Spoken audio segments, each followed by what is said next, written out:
તાપી જિલ્લાના ડોલવણ તાલુકાના કયું ગામ આ? પાઠકવાડી ગામની અંદર આપણે આવેલા છીએ અને એમને ત્યાં કંઈક તકલીફ હતી. શું હતી આપણે જાણીએ. તો શું તકલીફ હતી બેન તમને? થાઇરોઇડ. કેટલા વર્ષથી હતો? 2-3 વર્ષ થઈ ગયા. બીજી શું સમસ્યા હતી? સફેદ પાણીની. અચ્છા, એમાં તમારા શરીરમાં શું શું તકલીફ થતી હતી?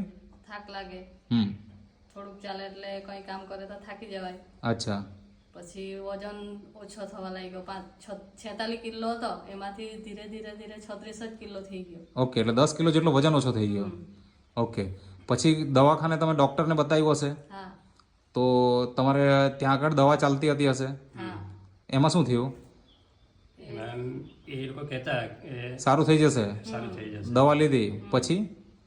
પછી સારું નથી થયું. અચ્છા, તો અત્યારે હાલમાં સારું કેવી રીતના થયું એ બતાવો. નેટસપ કંપનીની પ્રોડક્ટ છે. આ જે નેટસપ કંપનીની પ્રોડક્ટ છે એ તમે વાપરી અને એનાથી તમને રિઝલ્ટ મળી ગયું. ઓકે, તો આજે એકદમ સારું છે. હા.